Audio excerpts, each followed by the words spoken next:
Foi? Tá, iniciou. Bom dia, boa tarde, boa noite. Boa noite só, né? Mas é pro YouTube, então é isso. Meu nome é Henrique Martins. Um dia vou ser professor, mas enquanto eu não sou, eu aprendo algumas coisas por aqui. Ó, tá mudando a introdução, tô aprendendo. Hoje vai ser um episódio do Agora Leia, novamente com nosso livro magnífico. Marx, uma introdução do Jorge Grespan. Vamos lá.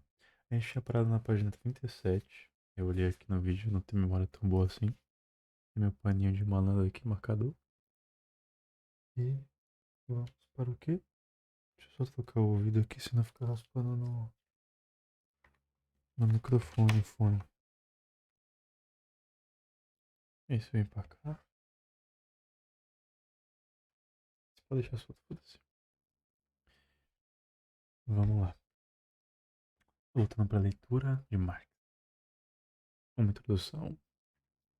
De fato, a relação entre os capitalistas e os trabalhadores apresenta-se antes de tudo, que nem tá aqui no texto. Se você vê pelo YouTube, também tem no Spotify, meu podcast. E também tem na Twitch, live toda noite. E outra fita que eu ia dizer é pra você dar like. Se você vê na Twitch, ou no YouTube, ou no Spotify, dá um likezinho lá que ajuda pra caralho. Isso. De fato, vou abaixar. A relação entre os capitalistas e os trabalhadores apresenta-se, antes de tudo, na esfera da compra e venda de mercadorias. Como a gente estava vendo antes, o capitalismo é simplesmente transformar tudo em. Não é simplesmente isso, né? Óbvio que não. Mas ele está falando que uma das características do capitalismo é transformar tudo em mercadoria, inclusive a força de trabalho, o tempo de vida e, e tudo. Saúde, educação, tudo vira mercadoria. Alimento. Nessa esfera, o dinheiro do salário corresponde ao valor da força de trabalho, como ocorre com qualquer mercadoria. Ainda reina a equivalência das trocas, a igualdade entre capitalistas e trabalhadores, a isonomia jurídica entre as partes que celebram um contrato. Ele está falando o que aqui? Tá falando que ainda reina essa troca de tudo por mercadoria, que teoricamente, tanto o trabalhador quanto como é que ele define aqui? Como capitalista.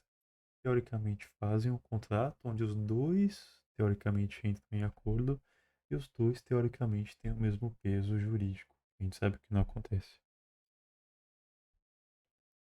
No entanto, na realização desse contrato, isso é, quando o trabalhador começa a trabalhar para o capitalista, aparece a desigualdade que existe entre eles no plano social. Olha lá, a desigualdade constando no plano social.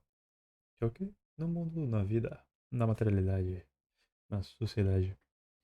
O assalariado trabalha utilizando matérias-primas e instrumentos que pertencem ao capitalista. Como ele tem os meios da produção, que é os meios de produzir qualquer tipo de material que seja, o assalariado, o trabalhador, fica com a manufatura, né? O que ele faz com a força de trabalho dele, com a matéria-prima, com as matérias-primas, instrumentos que pertencem ao capitalista. Então, o capitalista empresta a matéria e empresta para o trabalhador a a matéria e os instrumentos, e o trabalhador, nessa troca, equivalente, entre aspas, muitas aspas, devolve o produto para o capitalista. E o capitalista, nessa troca hipotética, daria para ele o salário e diria respeito a esse produto que ele deu. Tá? Isso no mundo do paraíso, onde tudo é justo e essa troca também acontece nos dias de hoje, mas a gente sabe que não é nem um pouco justa. Por isso, não é a ele, mas ao modo capitalista que pertencerá o produto e o dinheiro de sua comercialização. O assalariado caberá apenas o salário. É nessa desigualdade que Marx detecta o surgimento do excedente de valor que explica a lógica do capitalismo. Ou seja, dessa igualdade, desse excedente, assim, vamos lá. Qual que foi o exemplo que eu usei? Não é? Do cara que planta tomate, né? O cara planta tomate. Alguém vai lá, toma a terra dele, fala, vem plantar tomate. Eu já plantava mesmo? Eu vou te emprestar a enxada, que é a sua, que eu já tomei, ou que seja minha, não sei, mas nesse exemplo, como ele tomou a terra, que era sua, mas eu tomei, agora é minha, agora eu sou dono dessa terra e da enxada, da pá, do regador. Eu te empresto a enxada, a pá e o carregador. Você entrega para mim tomate, eu te dou um salário. Pode ser, sei lá, vamos supor. É, eu não sei nem que época que eles estão, mas vamos supor R$ 10. Eu te dou R$ 10. R$ 100 para ficar um número redondo e um pouco maior. Dou R$ 100 todo mês. Esses R$ 100, o que que o dono do meio de produção está dando? Ele está dando uma parte daquela produção daquele material. Então aquele tomate ele vai pegar, ele vai vender aquela quantidade de tomate e do excedente, da diferença do que o trabalhador ganha, o quanto ele gastou em material, entre aspas, e o quanto ele gastou em tempo, o excedente seria dele, que seria o lucro. Ou o tanto que ele vai ter que colocar para investir, comprar mais semente, mais insumo, etc. Esse excedente é o lucro. O problema aqui é que o trabalhador que fez tudo, a enxada, a pá, a semente, era tudo dele antes, só que foi tomado. E o Marx, como chama, caralho? Ele tá batendo nisso. Ele tá falando o quê? Porra, se o cara que produziu, por que que em vez dele pegar só uma parte, essa bosta desse salário, em vez dele pegar essa merda, por que que não fica tudo com ele?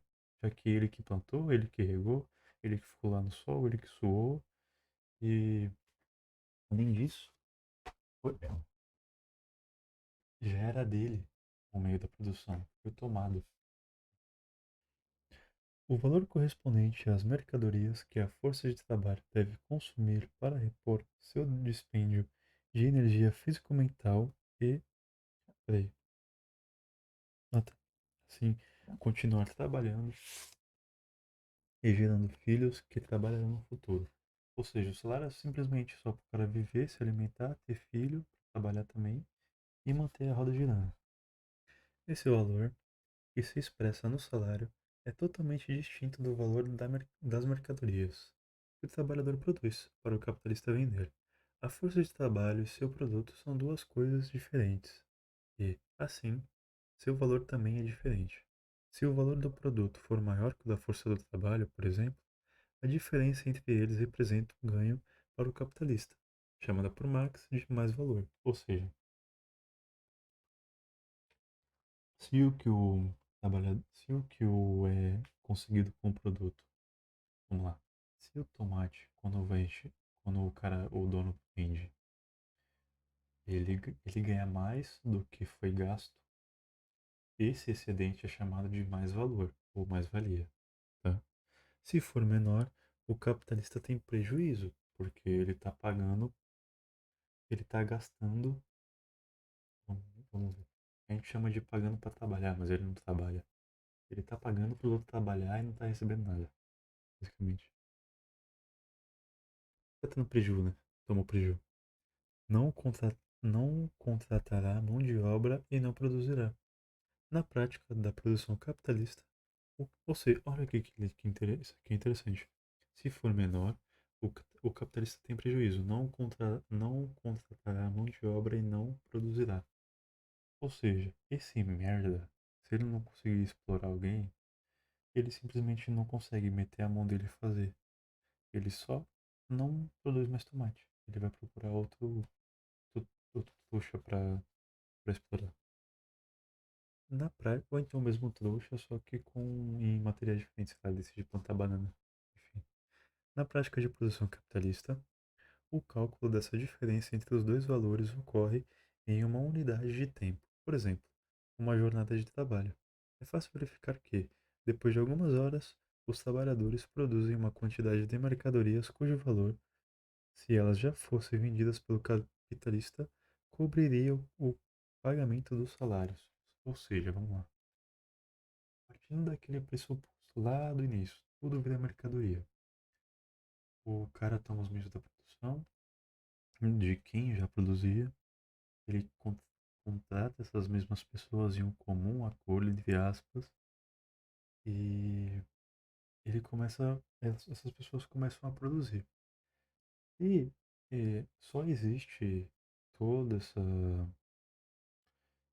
como é que chama? Esse processo de venda quando o capitalista consegue o lucro maior do que ele gasta com os trabalhadores e com o material, tá?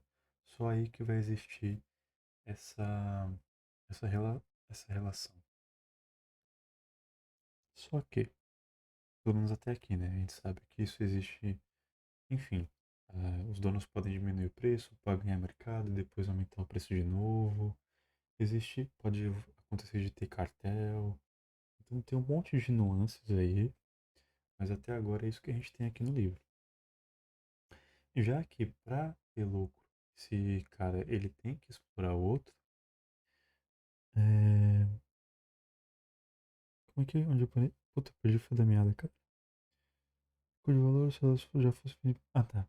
Já que ele tem que ter esse excedente, é notório, é óbvio que o que o trabalhador ganha é menor do que o produto vale, correto? Partindo desse pressuposto. Ou seja, se o trabalhador trabalhar um mês para ganhar menos do que ele produz, digamos que ele produz 200 e ganha 100, no exemplo do tomate. Esses 100 que ele ganhar mais, que ele produz a mais, fica com o dono do meio da produção. Mas, se ele produz 200 no mês e ele ganha 100, 15 dias ele trabalha de graça. Olha que legal. Porque como o salário aqui é dado pela medida do tempo, digamos que seja por mês, como a gente faz aqui hoje, em 15 dias ele ganha o salário dele. O resto dos 15 dias e, que vão para frente ele trabalha de graça. Para dar lucro pro dono do meio de produção. Essa é a parcela que Marx chama de trabalho pago. Ó, a parcela que ele paga com os dias de trabalho dele para ganhar o salário é o trabalho pago. Pago. Pago. No entanto, os trabalhadores trabalham para o capitalista e não para si mesmos. Olha só. No contrato, no contrato proposto pelo capitalista, olha que legal.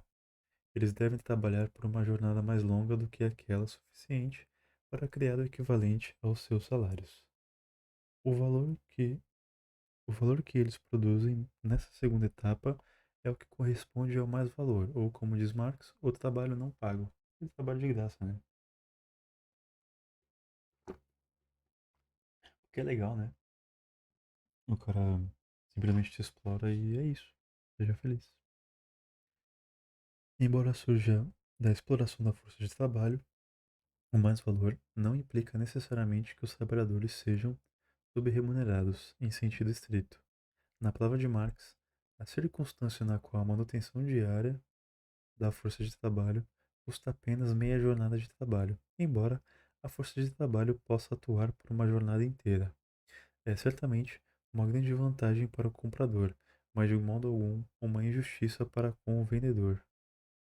Marx considera a diferença entre o valor da força de trabalho e o valor de seu produto durante a jornada inteira como uma circunstância, uma vantagem, para o capitalista. Isso quer dizer que o capitalista individual não precisa criar a situação da exploração, pois ela já é criada para ele pelo sistema de produção do capital. Assim, o mais-valor não decorre de uma atitude imoral pessoal do capitalista ou de uma injustiça contra o trabalhador. Essa questão, essa questão importante merece ser um pouco mais comentada. Ele está falando o quê? Que essa relação que a gente está destrinchando aqui ela não é necessariamente um. Como chama, cara? Não é necessariamente iniciativa do indivíduo, do capitalista. Ela é pressuposto do capitalismo e não do indivíduo. Sim, no exemplo do cara que vende tomate. Não precisa necessariamente um querer explorar o outro. O próprio sistema é de exploração, entendeu? Ele não precisa querer explorar de propósito. O próprio sistema só funciona se for assim. É isso que ele está explicando aqui. Tanto que você já deve ter tido um chefe legal, mas de qualquer forma vai existir a mais-valia, vai existir o excedente. E, sim, o próprio sistema, ele é assim. Ele precisa ser assim para funcionar. Certamente, uma vez que está assentado sobre a diferença entre trabalho pago e trabalho não pago, o sistema capitalista dá oportunidade a empregadores gananciosos de pagarem a seus trabalhadores um salário efetivo inferior àquele necessário para a manutenção de força de trabalho. Olha só, nessa, na instituição desse sistema, surge a oportunidade de acontecer o quê? O cara explorar o trabalhador a tal nível que ele não consegue nem manter as capacidades para trabalhar. É permitido isso. Você vê trabalhos até hoje análogos à escravidão. É um exemplo claro. Ou então você vê trabalhadora doméstica, que é a pessoa simplesmente mora na casa da dona, tá ligado? E cuida de tudo, e lava, passa, cozinha, cuida dos filhos e faz a porra toda pra ganhar, tipo, 1.000 conto. Ou, sei lá, nem isso, às vezes é 400 conto. Tô falando 1.000 conto no melhor dos casos, né? Às vezes 200, 300, 400 conto por mês, 500. E quem vive uma mulher que seja, que mais tem hoje no Brasil é mãe solteira? Como é que ela cria o filho? É foda, foda. E o sistema simplesmente permite isso. O sistema enseja essas e outras práticas imorais no ponto de vista individual. Contudo, mesmo se tais práticas não existissem, mesmo se todos os capitalistas fossem perfeitamente éticos, ainda assim ocorreria a extração de mais valor. Mais uma vez, porque é necessário que exista mais-valia para o capitalismo existir. Marx enfatiza esse ponto para deixar claro que uma simples reforma moral dos indivíduos não alteraria substancialmente o capitalismo. É preciso modificar o sistema de maneira radical. Aqui ele está falando o quê? Não adianta. Caramba, ele está custando muito. Não adianta a gente conscientizar o mundo inteiro. Eu esqueci de mandar o. Sempre esqueço de mandar a porra da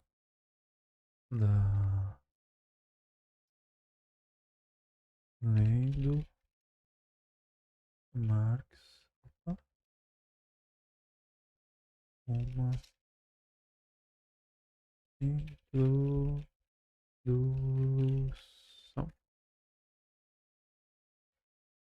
Beleza.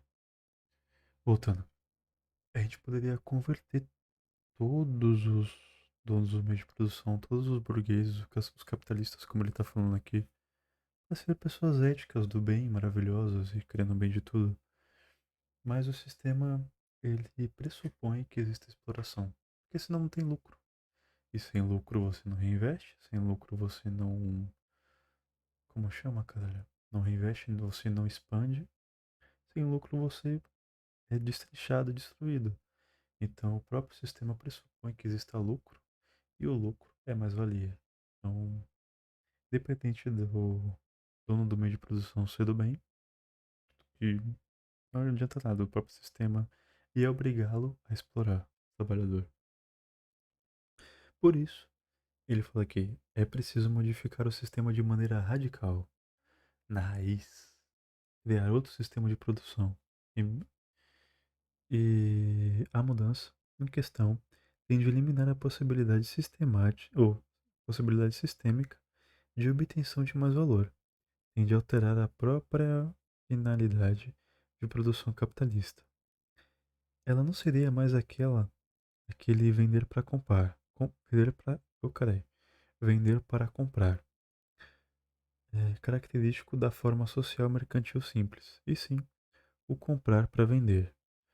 Comprar forças de trabalho para produzir mercadorias nas quais se crie um excedente de valor. Sobre isso, Marx explica. A venda para a compra serve de meio para uma finalidade que se encontra fora da circulação. A apropriação de valores. Aqui não está muito claro ainda para mim. Vamos lá. De uso, a satisfação de necessidades, a circulação do capital é, ao contrário, um fim em si mesmo, pois a valorização do valor existe apenas no interior desse movimento sempre renovado. O movimento do capital é, por isso, desmedido. Aqui ele está falando que a valoração ideal não. Vamos retornar. A venda para a compra. Servir serve de meio para uma finalidade que se encontra fora da circulação. Ou seja, quando você vende algo para comprar algo, para comprar outra coisa, você está vendendo aquilo para comprar algo fora dessa relação que você está vendendo. Ou seja, no exemplo do tomate. Eu vendo tomate para poder comprar arroz, para poder comer com a minha família. Eu tô com o tomate, eu troco por dinheiro, vamos lá, R$ 10, e eu compro 1 quilo de arroz. O quilo do arroz está fora dessa troca do tomate pelos R$ 10, tá? E essa venda do tomate é para um fim, para comprar o arroz, tá? A apropriação de valores de uso, a satisfação de necessidades, ok? Pode ser para comprar uma roupa, pode ser para comprar comida, mas em questão de necessidade, não de acumulação. A circulação do capital é ao contrário, vamos lá agora ao contrário, um fim em si mesmo, pois a valorização do valor existe apenas no interior desse movimento sempre renovado. O movimento do capital é, por isso, desmedido. Vamos lá, o que ele está falando aqui? Que essa relação ela é simplesmente para acúmulo de capital. Pelo menos pelo que eu estou entendendo aqui. Que o valor. Vamos lá. Vou lá. Eu vender o tomate, no exemplo do tomate, ganho R$ 10. O que, que eu vou ganhar R$ 10? Não tem finalidade. A questão é compra e venda. Não, tá, tem uma finalidade. Pra quê? Pra eu comprar mais tomate ou pra eu poder produzir mais tomate. Errado. Errado, errado, errado, errado. Vamos lá, vamos pensar mais um pouco. A dinâmica é outra. Eu exploro alguém para produzir tomate. Nessa exploração já tem a valorização de quanto é o tomate, de quanto vai valer aquela hora que excede. Esse valor do excedente eu já seguro para mim. Aí já tem uma valorização sem o único fim de acúmulo de capital e crescimento do sistema. Desse valor que excede, quando eu vendo, né, tem que vender o tomate, senão não tem excedente. Esse lucro eu uso para comprar mais semente, mais insumo, para explorar mais o trabalhador, para ele ir lá produzir mais tomate, ou produzir banana depois, e dar mais dinheiro. Eu vou lá, vendo, aí retorna. Eu vou lá e exploro mais e contrato mais duas, três pessoas para produzir tomate, manga, banana e coco, sei lá. E exploro e depois retorna. E assim, é sem fim, não tem finalidade. Ou, tem finalidade. Não tem fim, na verdade. Não tem fim, é isso. Por isso que ele é desmedido. Não tem métrica para isso. É até acabar tudo, foda-se, vai até o final. Caralho. De acordo com o texto, a satisfação de necessidades, que era a finalidade da produção simples de mercadorias, foi transformada pelo capital em simples meio para obter lucro. Como a mais-valia é lucro, quanto mais lucro, melhor nesse sistema. Dê certo. E como o lucro é exploração, quanto mais exploração para ele está bom. Dê certo. Trata-se de um meio inevitável. pois ainda é preciso que as mercadorias nas quais está embutido mais valor atendam à demanda de eventuais compradores. No entanto, esse meio não passa de um meio. A finalidade agora é o mais valor, de que se constitui o capital, definido por Marx como um valor que se valoriza. O capital constantemente reincorpora o novo valor ao antigo e se reproduz em escala cada vez mais intensa e incessante, como um poder desmedido. Ou seja, como o objetivo aqui é o lucro sempre, foda-se, o cara vai vender um tomate até acabar a semente do mundo, até acabar a terra do mundo, ele conseguir mais e mais valor, não interessa, o lucro acima de tudo. Então o valor não está em comprar arroz no fim. O valor está em conseguir a maior quantidade de lucro possível e foda-se. Explora e compra e recompra e revende e reexplora e é só isso. É possível compreender a estratégia empregada por Marx em sua crítica da economia política. Ela se inicia com uma descrição simples, aparentemente irreal, do capitalismo, como um mero sistema produtor de mercadorias. Esse começo, no qual o objetivo do sistema é apresentado em forma invertida por Marx, não consiste em uma abstração distante da realidade, uma abstração que seria gradativamente corrigida e substituída por elementos concretos. Esse começo consiste antes na descrição de uma dimensão real do sistema capitalista, que conserva o processo de vender para comprar, inscrito escrito no de comprar para vender. Se este último expressa a finalidade geral do sistema, o primeiro corresponde a transações dos trabalhadores que vendem sua força de trabalho para comprar meios de consumo. Ou seja, aquela relação de finalidade existe no trabalhador, que ele ganha o salário dele por uma fidelidade, simplesmente para manter a capacidade de viver e trabalhar e procriar. Então, a venda para compra, que é depender no objetivo de comprar outra coisa que está fora dessa relação, ela ainda existe dentro da relação da compra para venda, que é quando o cara explora o trabalhador.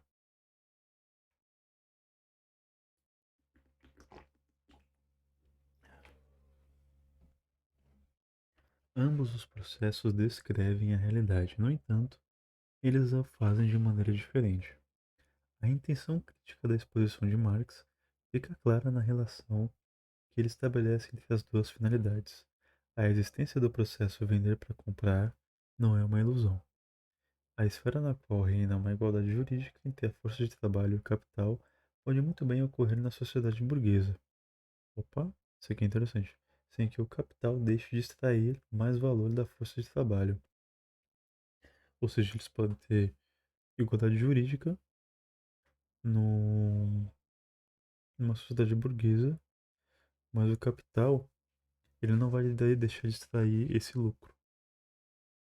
A ilusão que a crítica de Marx denuncia é imaginar que essa esfera como a única existente, sem perceber que, primeiro, ela se inscreve no comprar para vender, constitutivo do capital, e, segundo, a igualdade jurídica é determinada pelo seu oposto, a desigualdade social.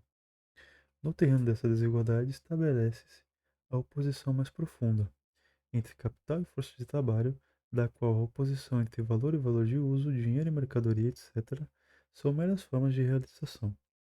Entender a verdadeira ilusão e como ela é urdida, não sei que palavra é essa, pelo sistema que organiza a sociedade civil burguesa, constitui o eixo do projeto teórico de Marx, abrindo caminho para o projeto prático de transformação radical do capitalismo.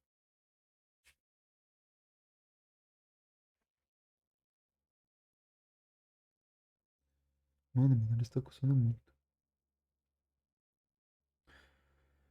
Capítulo 3, rapaz. Fetichismo para além da mercadoria. No curso das longas pesquisas que, na década de 1860, levaram à publicação do livro Um de Capital, Marx identificou e descreveu com minúcia um dos fenômenos fundamentais da sociedade burguesa, o fetichismo. Fetichismo. Fetichismo. Mal percebido pelos primeiros adeptos e intérpretes de seu pensamento no começo do século XX.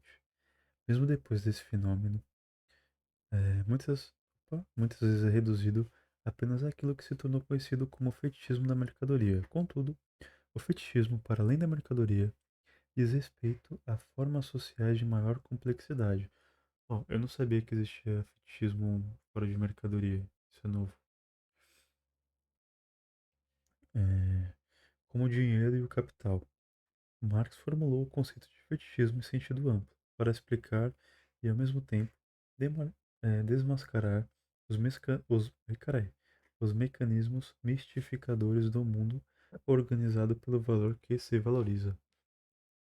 O fluxo que se valoriza essa dinâmica do lucro, do capital, da mais-valia. De fato, o ponto de partida para a análise do fetichismo assenta-se na forma da mercadoria. Legal. Como mercadoria, o trabalho assume sua dimensão abstrata de modo objetivo, isto é, pela reiteração do processo social de troca que, aos poucos, fixa as proporções pelas quais as mercadorias são trocadas, permitindo o cálculo de seu valor. Marx afirma: assim que essas proporções alcançam uma certa solidez habitual, elas aparentam derivar da natureza dos produtos do trabalho. Tá, aqui para mim ainda não está muito claro isso. Vamos continuar. Em outras palavras, embora sejam determinadas realmente por relações sociais entre os produtores, as proporções parecem corresponder a qualidades intrínsecas às coisas e se revestem de um caráter material que lhes confere uma espécie de naturalidade e permanência. Essa é a caracterização geral do fetichismo. Projetar nas coisas características próprias à sociabilidade capitalista. Aqui ele está falando de um valor dado a uma mercadoria por esse grupo social que participa dessa dinâmica de mais-valia e etc. Vamos lá. No exemplo do tomate, digamos que o tomate do, dessa produção, todo tomate que tem duas folhas ao invés de três, digamos que o normal é ter três folhas. Digamos que o tomate que tem duas folhinhas ao invés das três, ele é muito mais valioso. Não referente à sua. Como chama? Não referente à sua, nu, sua capacidade de nutrir o ser humano ou o seu paladar. É, simplesmente naquela sociedade existia a crença, criou-se uma crença que um tomate de duas folhas ele vale mais do que um tomate de três. Digamos que esse cara que plantava o tomate que era explorado, quando ele plantou um tomate com duas folhas, naquela região do tomate de duas folhas, cresceram duas vezes mais rápido os tomates. Ó, vamos supor. Não, errado, assim fica ruim. Ah, digamos que, porque aí o tomate teria algum valor, tem que ser algum valor criado socialmente. Digamos que esse cara, quando achou um tomate de duas folhas, hum, choveu no dia. Digamos que no dia choveu. E ele começou a contar para todo mundo em volta dele que quando achou esse tomate de duas folhas, choveu. E dali pra frente, quem ouviu, toda vez que achava um tomate de duas folhas e chovia, coincidentemente, achava que era por causa do tomate. Não necessariamente era. A gente acha que quando lava o carro, chove, né? Daí, criou-se um valor social em cima daquele tomate de duas folhinhas. Vendo isso, o capitalista, ele começa a vender o tomate de duas folhas num valor maior, tá? Porque a semente dele, talvez o tomate que nasce daquele ali, ele também tenha duas folhas, então o valor dele é maior. Mas esse valor do tomate, ele não é simplesmente pela nutrição, pelo que ele exerce no mundo material, tipo, a consistência, a cor, o gosto. É simplesmente por uma crença social que aquele tomate faz chover. E que das sementes daquele tomate vão nascer tomates de duas folhas também. Daí, olha só que interessante. Vai ter um valor maior, pessoas com uma condição maior vão poder comprar. E o próprio trabalhador lá atrás, que plantou tomate de duas folhas, ele não vai conseguir comprar o próprio tomate que ele plantou. Olha que legal. Isso tudo num valor socialmente construído. Mesma coisa, o cara que produz tênis da Nike, provavelmente ele não vai poder comprar o tênis da Nike. Tô falando daquele de fábrica mesmo.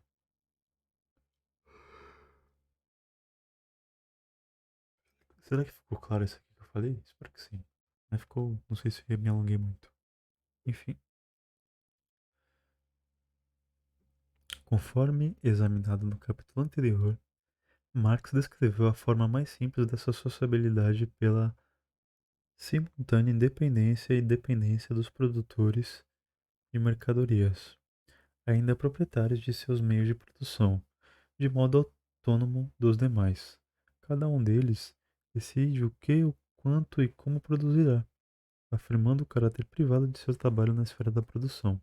Só depois, quando leva seu produto ao mercado, é que o produtor verifica se o que fez foi útil para os outros e se a quantidade que produziu foi maior ou menor do que aquela exigida pelos compradores de sua mercadoria. A dimensão social de seu trabalho aparece apenas dessa maneira indireta, mediada pela troca ou venda da mercadoria que produziu. O mesmo ocorre com todos os produtores, de modo que são só, de modo que não só as vendas, como também as compras de cada um, reguladas por suas necessidades de consumo, articulam a relação social entre os produtores individualizados. Marx multiplica exemplos históricos de comunidades nas quais não havia propriedade privada, para mostrar que nelas a dimensão social do trabalho já aparecia diretamente na esfera da produção, sem a mediação da troca da mercadoria. No capitalismo, ao contrário, a mediação existe e avança à medida que a forma mercadoria se alaça por todos os segmentos da vida social. Assim, as relações sociais não se apresentam como um vínculo entre pessoas, e sim como um vínculo entre coisas, assumindo as qualidades objetivas das coisas, especialmente sua aparência de força externa ao mundo humano, de realidade natural e eterna. Essa força parece dividir o trabalho entre os produtores e criar as necessidades e os desejos dos consumidores, ao mesmo tempo em que mantém intocáveis instituições como a propriedade privada. A naturalidade intrínseca às coisas obscurece o caráter histórico do capitalismo e, assim, contribui muito para sua aceitação e manutenção. Vamos lá. Nesse exemplo do tomate. Que vai até o final do livro com o exemplo do tomate, né? Chega uma época, depois de um tempo, que esse tomate de duas folhas é vendido, que o valor já está intrínseco nele. E ele está tão naturalizado que as pessoas acreditam que realmente aquele valor faz parte da natureza do tomate de duas folhas. Não tem questionamento sobre ele faz chover ou não. É inquestionável, é natural, aquilo é normal. Sempre foi assim e sempre vai ser assim. O tênis da Nike sempre foi bom, sempre foi caro, é, sempre vai ser bom, sempre vai ser caro, e é bom e é caro. E foda-se, não existe nada além disso. Mesmo que a marca lance um modelo de tênis ruim, ainda assim vai resistir toda aquela, como chama? Aquele estigma do valor dessa mercadoria. Não mais o valor se dá pela simples compra e venda não, pela simples troca. Tipo assim, um, um tomate de duas folhas não vai fazer diferença de um tomate de três folhas, porque se eles forem por objetivo de comprar arroz, que a gente estava falando antes, e lá atrás o cara tem, 1 quilo de arroz são dois tomates. Duas folhas ou três folhas, não interessa. Dois tomates. Não. E a finalidade aqui é comprar o arroz. Não ter mais lucro e refazer e voltar e explorar e tal, tal, tal. Não. Aqui eu toco, como eu produzo tomate, eu toco um cara que produz grãos, que é arroz. E acabou. Para a existência. E quem produz o tomate vai produzir muito menos do que teria que produzir lá na, no regime capitalista. Por quê? Porque não precisa. Ele pega a comida que a família dele necessita, então troca por moradia, por, sei lá, por material para ele fazer a moradia dele para a família, e acabou. Não tem, sabe? É isso. Agora, nessa proposição do fetichismo aqui, não. Negativo. Você tem que acumular, acumular, comprar e acumular. Tem que ter a Nike, você tem que ter um tomate de 2 folhas, senão sua plantação não vai dar certo, saca? O acaba que o social, assim, o que foi socialmente construído na realidade foi socialmente construído a ideia de que o tomate de 2 folhas faz chover. E nisso é que eu tô fazendo, tô dando vários saltos. E nisso, se comprando mais caro, se vendendo mais caro, vai se entendendo que como você precisa de mais grana para vender, mais grana para comprar, quem tem muitos tomates de 2 folhas é bem quisto. Quem não tem é mal visto, entendeu? É visto como inferior. Ó, só nesse exemplo de tomate, eu tô dando alguns saltos aqui, mas eu tô falando, espero que deixe sendo entendível de como eu tô destrinchando essa relação social, tentando destrinchar o que o Marx está falando na obra, o Grespan está falando na obra dele sobre Marx. Contudo, a palavra fetichismo é empregada por Marx para indicar. Ah, tá ali. Para indicar mais exatamente o reverso dessa situação.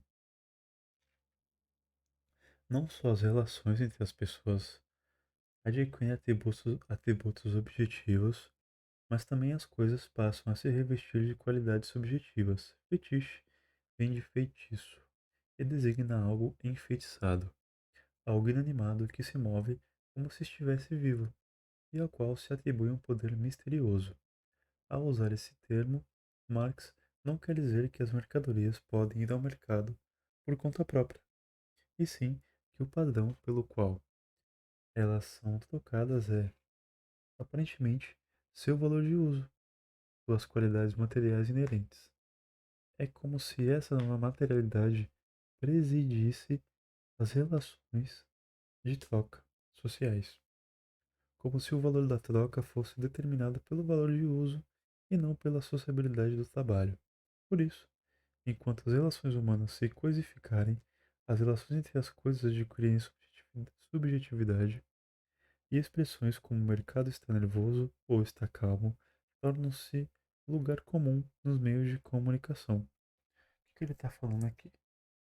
Nessa relação onde a força do trabalho, a relação entre as pessoas é coisificada, que é o quê? É tratada como mercadoria, a mercadoria em si ganha subjetividade.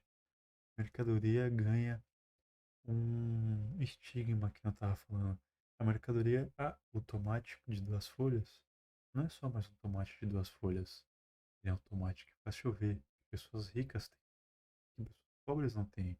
E que quem tem um status social maior.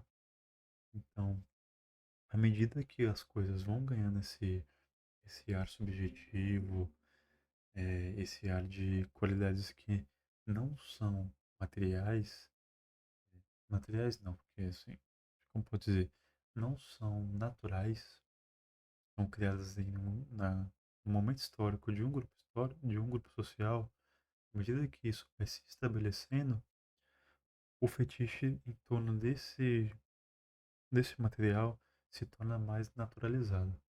Ou seja, cada vez mais que alguém comprar um tomate de 2 folhas e ele for bem visto, ele for bem tratado, e cada vez que maltratar alguém que não tem esse tomate de 2 folhas, mais forte fica essa mercadoria. E Voltando pro tênis da Nike. Se você não tem um tênis da Nike, você não, não tá bem vestido. Aí, sei lá, você tem um tênis da Olímpicos. Pode ser um modelo parecido. Ou então você tem nem Olímpicos, cara. Você compra, sei lá, um tênis de 50 conto da Shopee. Assim, você não vai estar no mesmo patamar que de quem tem o Nike original, o Air Max, um Rebels, Levels. Nem tem tantos de tênis, tá? Mas é isso. Espero que esteja ficando interessante. No entanto, é preciso. Ah, o que ele nem falou? E dessa coisa de o mercado está calmo, o mercado está aquecido, dando características no mercado como se ele fosse um indivíduo. E ao mesmo tempo que o indivíduo em si vai se tornando coisa. Então essas duas relações vão acontecendo ao mesmo tempo. O homem se torna coisa, o tempo e a força do homem se torna coisa, enquanto a coisa se torna um indivíduo. Subjetivo, claro. No entanto, é preciso salientar que o intercâmbio entre as características das coisas e a das pessoas não é visto por Marx como uma mera aparência que a crítica pudesse dissolver sozinha. A ilusão criada pelo fetichismo é real. Ela de fato condiciona comportamentos, concentra poderes sociais efetivos em representações, dificulta a percepção de seus artifícios. Ah, que nem eu estava falando no exemplo do tomate. Eu consegui até adiantar a explicação aqui, olha. Entendendo, caralho. Que à medida que essas objetividades vão se dando nos materiais, por exemplo, quem tem tomate de duas folhas é bem visto, isso vai mudando a realidade. Porque realmente as pessoas que têm tomate de duas folhas são bem vistas. E o tomate de duas folhas tem um valor maior e ele começa a se tornar um, um símbolo de diferenciação social, saca? Marx afirma que, em suas relações sociais, os indivíduos são inconscientes de toda a dimensão de seus atos. Eles não sabem disso, mas o fazem. Diz uma conhecida sentença de O Capital. Assim não é possível nem necessário que as pessoas tenham perfeito conhecimento das condições do mercado e do sistema inteiro da produção social para neles atuar. Ou seja, o trabalhador fazer parte, ou o burguês fazer parte, eles não precisam ter conhecimento do sistema inteiro de como funciona. Às vezes é até melhor para o sistema que o trabalhador não conheça de como ele funciona, né? Então, ele está falando que não é necessário o conhecimento de todas essas manobras, de toda essa conceituação, para a pessoa participar do modelo capitalista. Basta apenas ela ter força de trabalho, trabalhar, então basta apenas ela ter um meio de produção e explorar. E aí, ela não precisa ter conhecimento de todo o sistema de exploração e tal.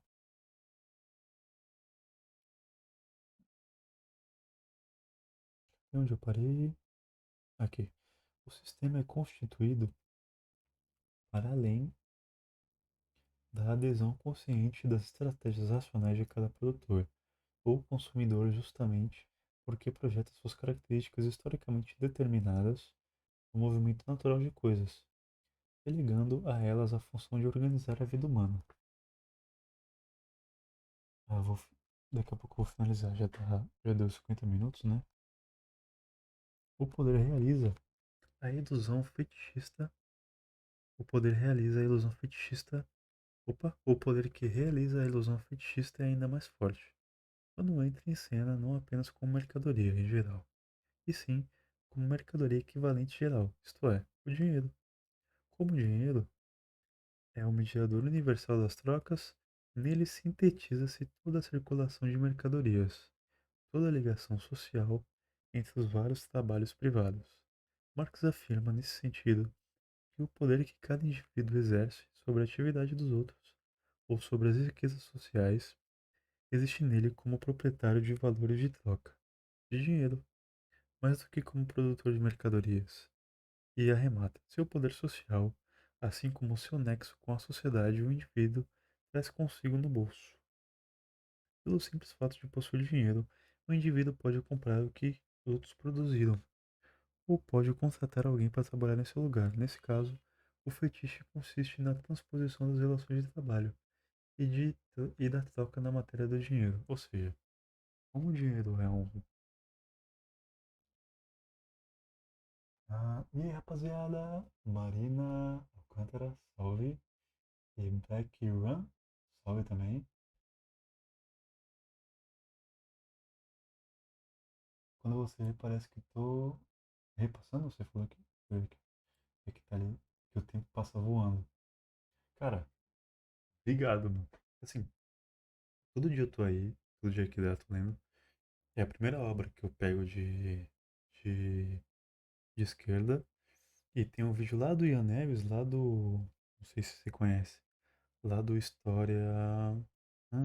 Não é História Cabeluda, História Pública. Ele dá princípios sobre o comunismo. E esse é o primeiro livro que ele indica. Eu comprei, já tô fazendo a leitura e gravando. Aí, então, eu deixo gravado no YouTube, no Spotify. Daí. Como é que chama? No YouTube e Spotify. E aí, pra pessoal acompanhar, tá ligado? E eu aprender junto. Porque aparece que é uma reprise. Não sei. É que assim, essas são as primeiras lives que eu tô fazendo. Eu não sei mexer ainda. Não sei porque que aparece que é reprise, eu não sei mexer muito nisso. Se vocês souberem, dá um salve. Mas todo dia tamo aí, mano, lendo. E se vocês curtirem, acompanharem, só colar aí, todo dia tamo aí. E segue lá no YouTube, no Spotify e tudo. Tamo junto. Onde é que eu parei? Cadê? Apesar de dificuldades difíceis, ele não sabe disso, mais fácil, já li aqui. Ele é mais forte. Você é muito educado. Ah, para, muito obrigado. Ah, eu tenho que mexer o chat? Tu é bem gato. Ah, para. Mas eu fico sem graça, caralho. Fala assim, não. É... Ó, até perdi o fio da meada. Vamos lá. Até parei. Posso dinheiro. Ah, tá falando do dinheiro como tradutor universal, né? Ah, fala aí de vocês, mano. Vocês caíram na live como? E também, se vocês tiverem dicas e curtirem, se interessarem por material assim, achei mesmo. Obrigado, de verdade. Fico muito lisonjeado. É... se tornou. Mano, minha, minha primeira pessoa. A primeira pessoa a me seguir, além de mim mesmo, né? Que eu tenho outro perfil na Twitch. Muito obrigado, seja muito bem-vindo. E espero que você curta.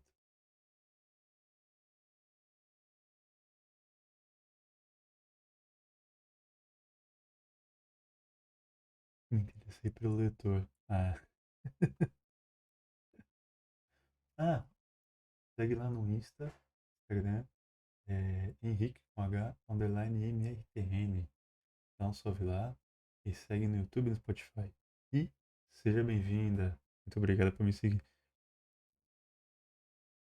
Ah, outra coisa. Se vocês não conheceram o Clovis, que é esse cara que aparece quando alguém me segue ou dá. Ixi, eu consigo escrever? Eu vou tentar escrever aqui no. Peraí. É aqui, né? Peraí. Uhum. Ó, tô aprendendo a mexer na Twitch, hein? Então, paciência, por favor. Henrique. Mas não. Henrique online MTN. Eu não sei se eu consigo mostrar. Ah, tem um bagulho que eu mudo aqui, ó. Que eu fazia que eu tenho um. Tem dia que eu faço live de escrita. Ou não sou, Marina. Tô namorando. Quase 2 anos já. Infelizmente. Cadê?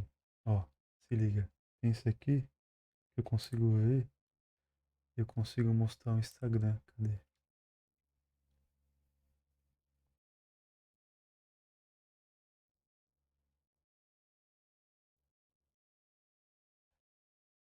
Ixi, como é que eu entro no. Ah, eu não consigo entrar no meu perfil por aqui? Não, tenho que abrir aqui, né? Pera aí.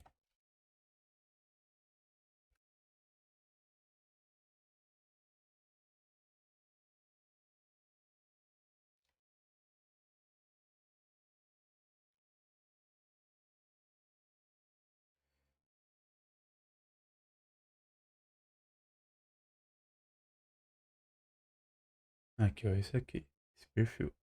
Aí segue lá, dá um salve. Aí eu tampo com escrita, né? Tem um livro, papapá, mas é de poesia, não tem nada a ver com o que eu tô fazendo.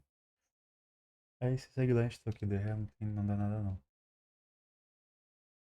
Agora retornando. Peraí. Como é que manda aqui?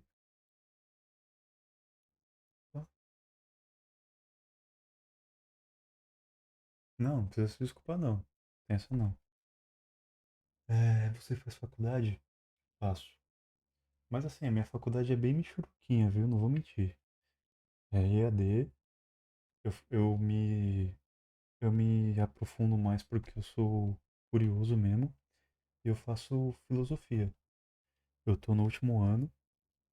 Aí peguei umas DP, porque na época da pandemia eu não consegui fazer um monte de prova, porque eu não consegui ir no polo, mas tamo aí. A ideia é eu me formar até o ano que vem, pelo menos.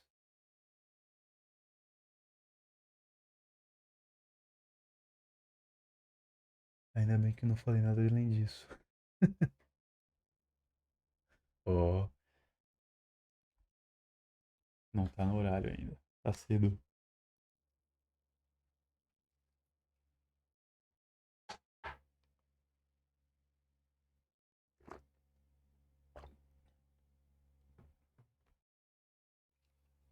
Ó, mais uma vez, obrigado por seguir, hein? Passou de meia-noite já. E nada tá cedo ainda. Segue lá no Insta. Não esquece não. Mas o homem é comprometido. Não tem jeito. A mulher é a mulher. Infelizmente. Faço faculdade de física. Cara, eu pensei em fazer física. E tipo assim, porque eu tive um professor no ensino médio que basicamente era o professor mais inteligente que eu já vi na minha vida. E as provas dele, ninguém tirava nota boa. Mas ele era tão foda que ele me incentivou a fazer física.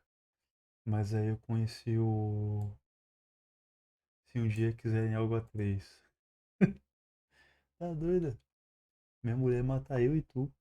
Mulher é brava demais. Ah, daí eu conheci o Clóvis, né? Que é isso que aparece quando tem a inscrição ou seguidor.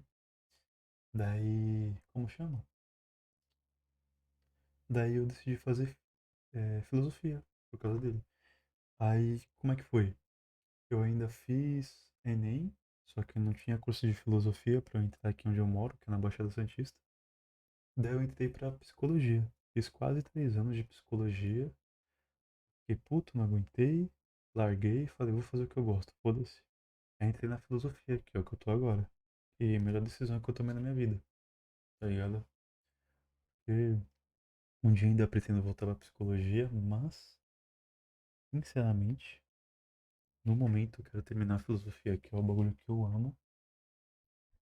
E mais pra frente, talvez, tentar uma FUVEST e fazer um mestrado e um doutorado, etc, etc, etc.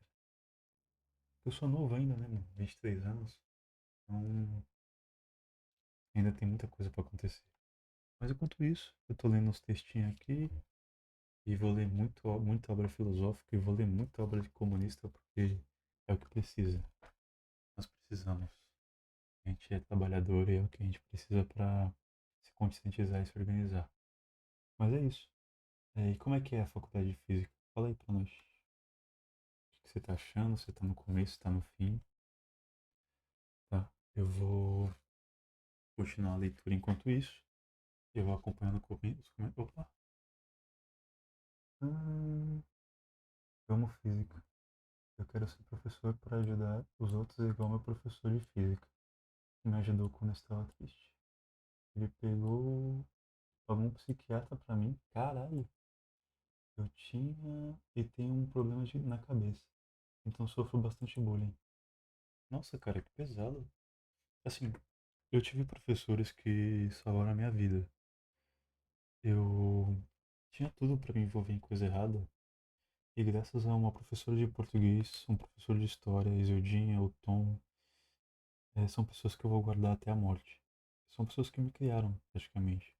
Então eu entendo um pouco. Eu não posso dizer que eu sofria bullying, porque eu era muito briguento quando eu era mais novo. Então eu não vou conseguir te entender nessa parte. Na parte de professores que salvam vidas, eu entendo.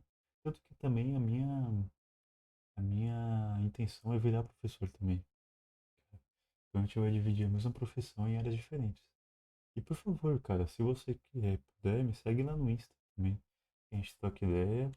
E quando a gente se formar e virar professor, a gente vai fazer curso junto, a gente vai dar aula junto.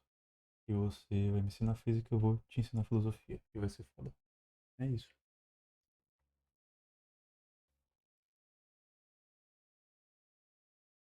Seria bom se eu colocasse. Eita! Se eu conseguisse colocar um fundo nesse chat aqui, né? Porque, meu amigo, eu sempre tenho que. Tem um negócio aqui que mexe, quer ver? Dá pra colocar fundo, deixa eu só achar.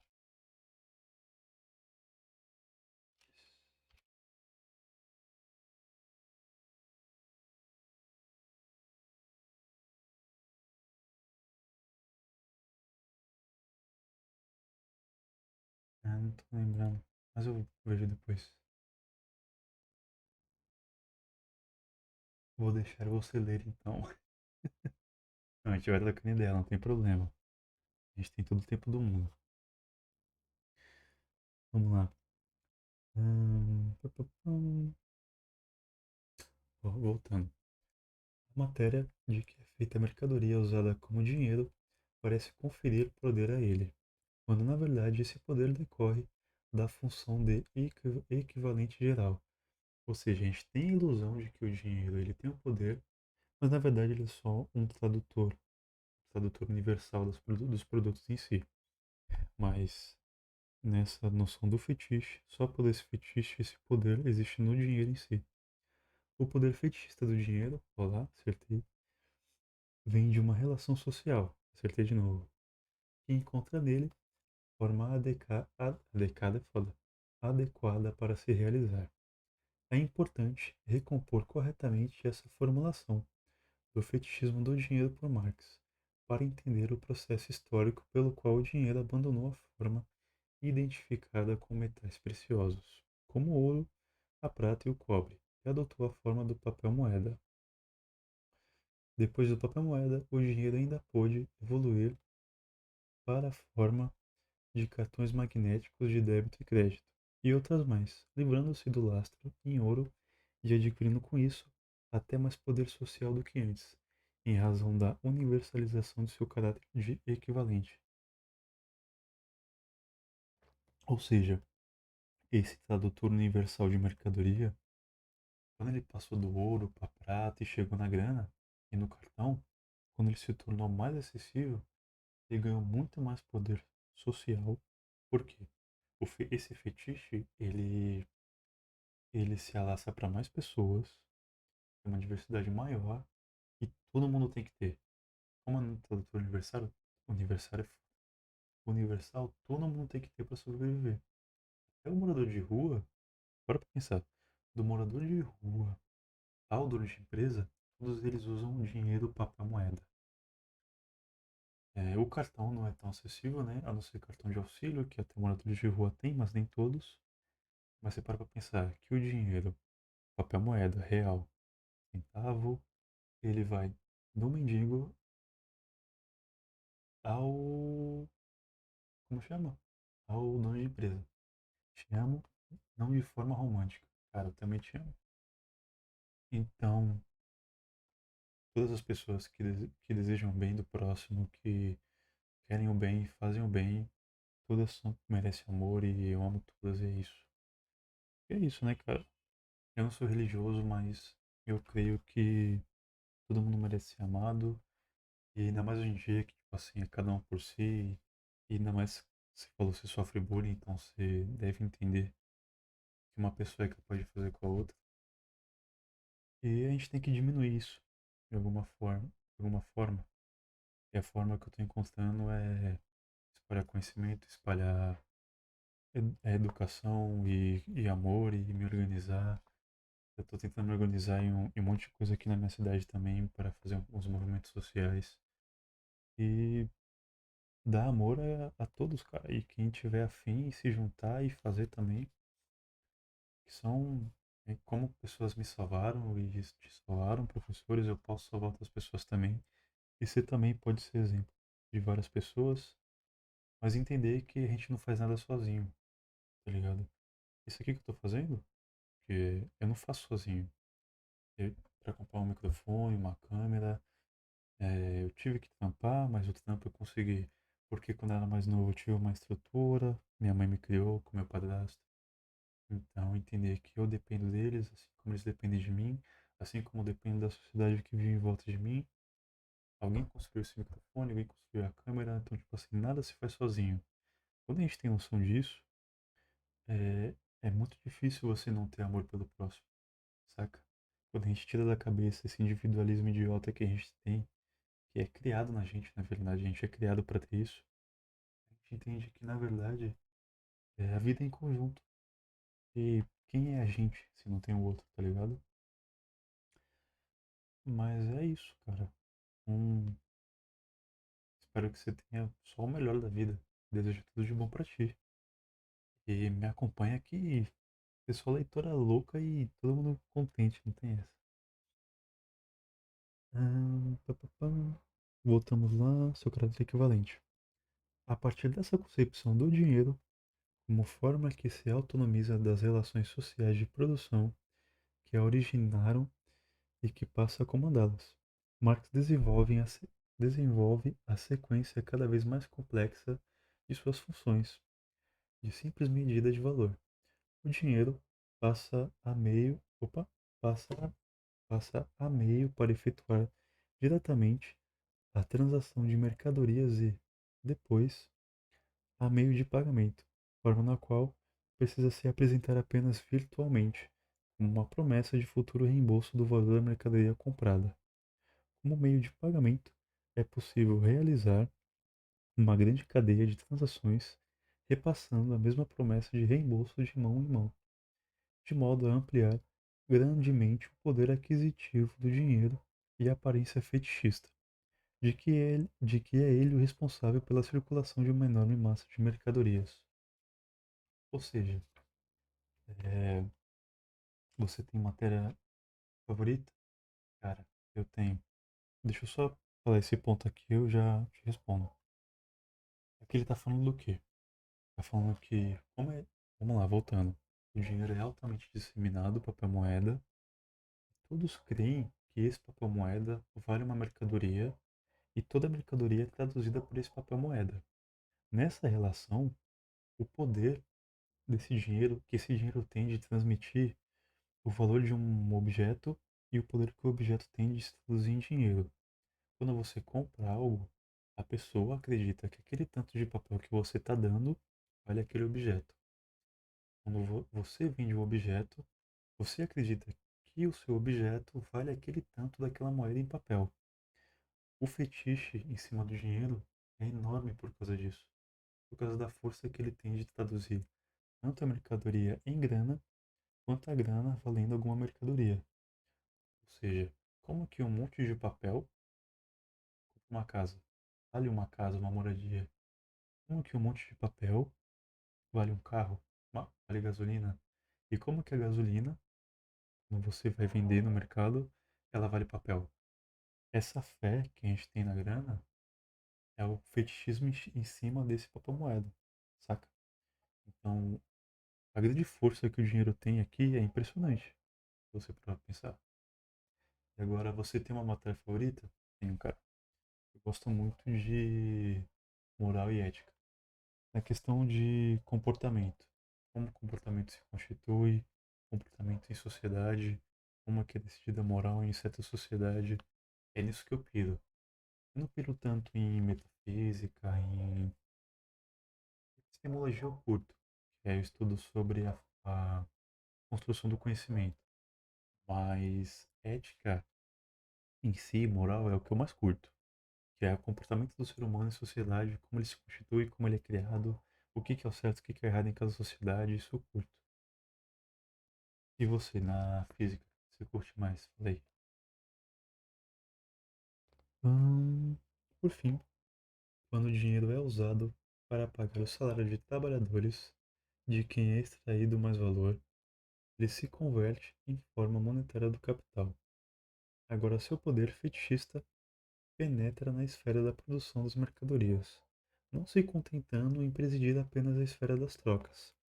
Quem recebe salário pode comprar as mercadorias de que necessita para sobreviver e, como comprador e consumidor, alcança certo poder social. Contudo, quem paga o salário tem direito a se apropriar da força de trabalho de quem a vende e dispor dela para produzir uma mercadoria de valor mais alto. Peraí, deixa eu voltar.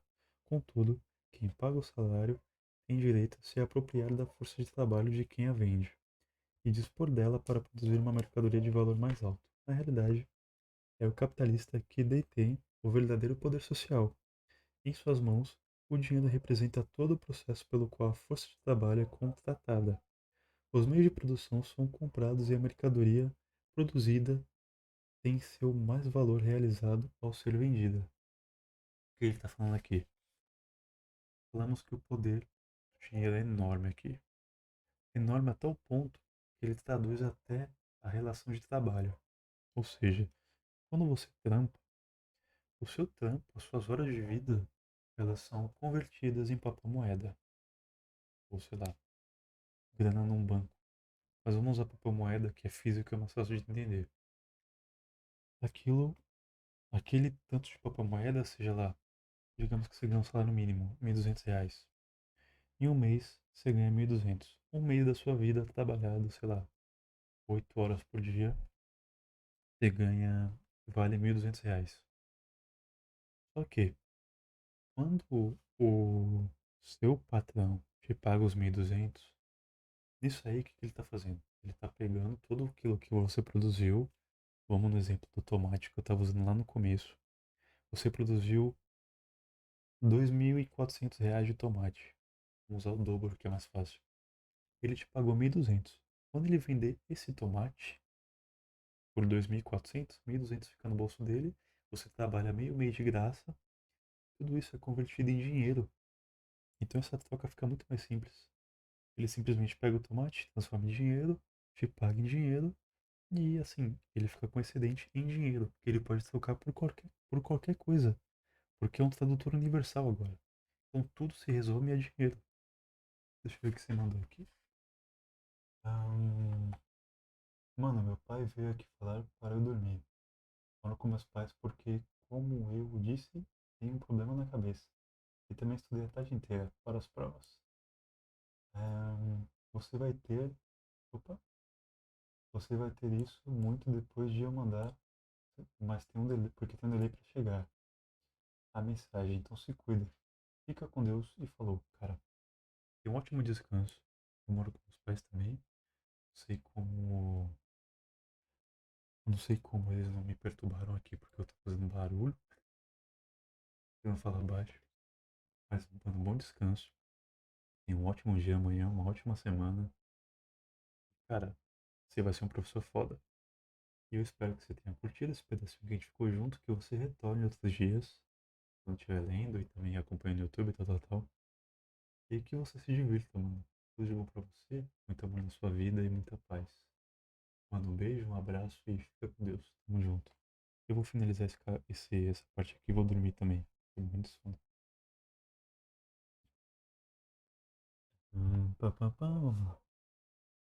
Assim, o capital na forma de dinheiro se reveste de um fetichismo que ultrapassa a esfera da circulação ao qual se limitavam a mercadoria e o dinheiro em si mesmos.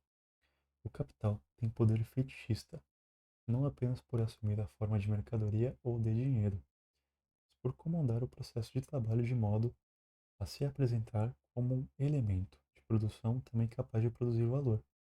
Para Marx, o poder de comando que dá ao capital a pretensão de produzir valor é a figura central do fetichismo na sociedade burguesa. Tá, vou parar por aqui. O que ele está dizendo? Que como tudo se traduz em dinheiro, o poder de comando que esse capital tem, a pretensão de produzir valor, isso tudo é a figura central do fetichismo. Toda essa valorização da coisa, do dinheiro, da mercadoria, todo esse fetiche, toda essa subjetividade é o ponto principal do fetichismo, saca? Todo esse valor dado socialmente para alguma coisa que não tem esse valor necessariamente no mundo físico, ou naturalmente no mundo físico tá, né? Mas naturalmente é o ponto principal do fetiche para Marx. Pelo menos é o que eu entendi aqui. Mais uma vez, muito obrigado por que acompanhou. Mais uma vez o meu paninho, marcador mais rica de todos de livro. Vou encerrando por aqui, a gente volta provavelmente amanhã, se não depois de amanhã, mais tardar, a leitura e é isso. Espero que vocês tenham curtido. Mais um dia, profundo de garantia. Um bom dia, uma boa tarde, uma ótima noite. E obrigado pelo tempo. De quem acompanhou na live, de quem vai dar uma olhada no YouTube, no Spotify. E muito amor, muita paz, muita saúde. Tamo junto. Mas